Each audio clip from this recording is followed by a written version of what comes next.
NATO यानी north Atlantic treaty organisation वही संगठन जिसमें 30 मुल्क हैं। 30 मुल्कों की सेनाओं का गठजोड़ है। कई ऐसे मुल्क नेटो में हैं जो परमाणु युद्ध से लैस है। यही वजह है कि यूक्रेन के राष्ट्रपति जेलेंस्की पहले दिन से नेटो से मदद मांग रहे हैं। यूक्रेन के एयरस्पेस को बंद करने से लेकर नेटो से हथियारों की मदद की गुहार लगा रहे हैं। बीते दिनों लगातार नेटो हेडक्वार्टर्स में एक आपातकाल मीटिंग तक हुई है। अमेरिकी राष्ट्रपति बाइडेन भी मीटिंग में मौजूद रहे, लेकिन पुतिन की परमाणु धमकी के डर से नेटो ने सीधा दखल देने से मना कर दिया।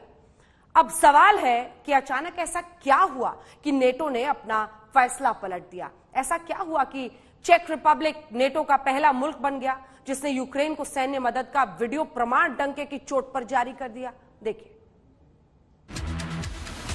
यूक्रेन की राजधानी कीव से सिर्फ 200 किलोमीटर दूर है टैंक और तोप की ये बड़ी खेप। अगले चंद घंटों में सैन्य मदद वाली ये ट्रेन कीव पहुंचने वाली है।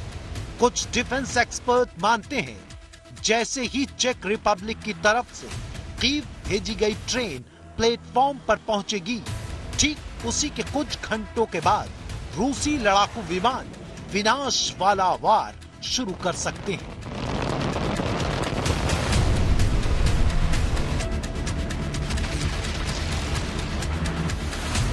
ऐसी बारूदी आशंका के पीछे ठोस आधार है जिसे आप पुतिन के शब्दों से सुनकर समझ सकते हैं, क्योंकि 24 फरवरी को ऐलान जंग के साथ रूस ने शर्तों के साथ अपनी युद्ध पॉलिसी की संपूर्ण किताब यूक्रेन से हमदर्दी रखने वाले मुल्कों तक पहुंचा दी थी। They receive NATO military weapons, the latest cutting-edge weapons. And the US and its allies are pursuing the containment policy for Russia. And for us, it's an existential threat. Die or live. It's about the destiny of us as a nation.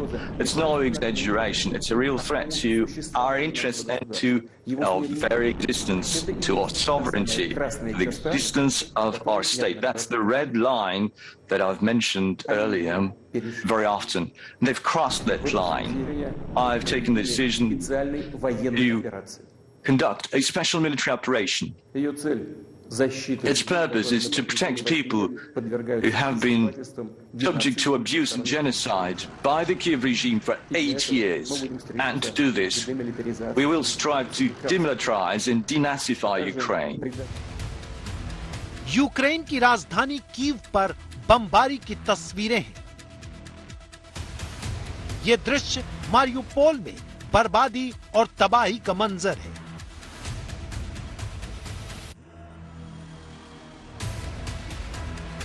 ये Bucha में हुई क्रूरता की चीखती गवाही है।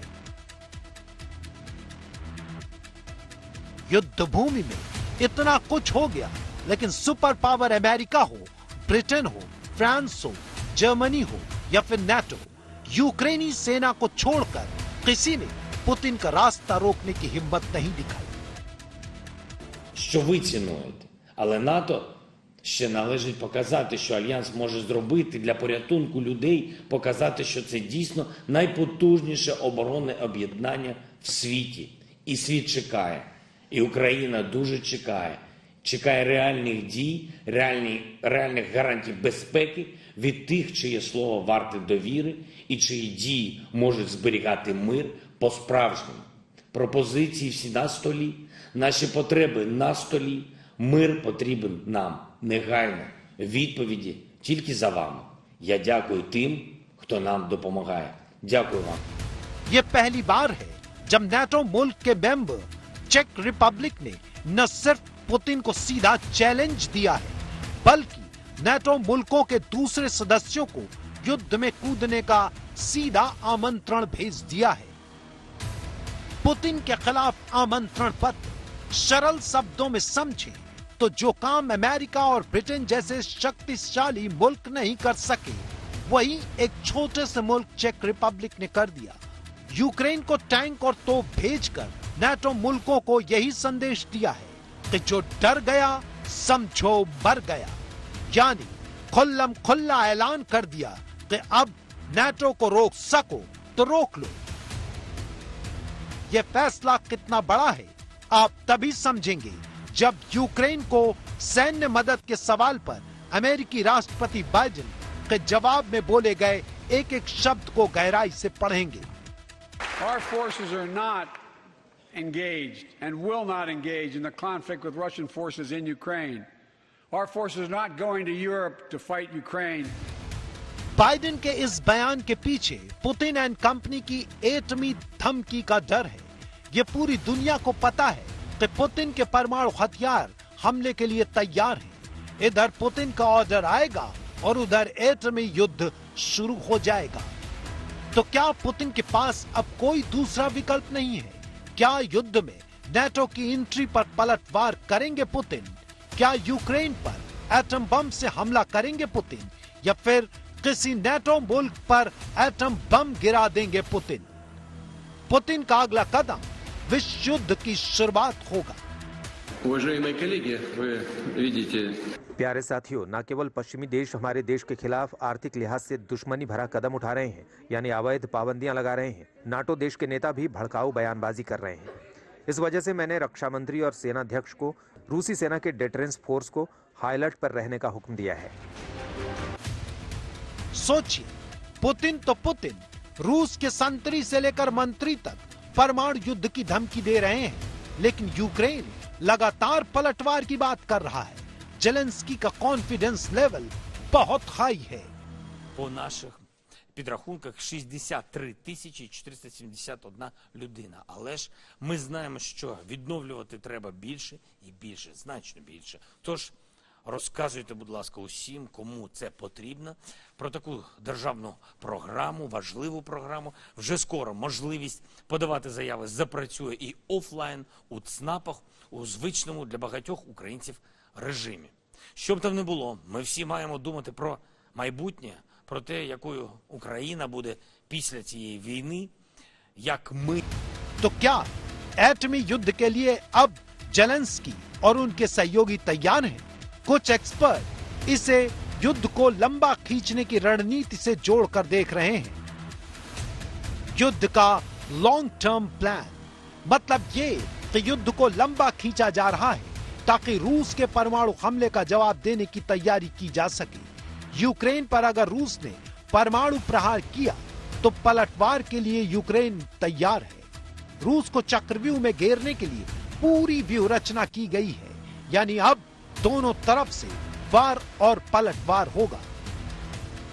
अगर ऐसा हुआ तो क्या होगा, इसे भी आज समझना बहुत जरूरी है।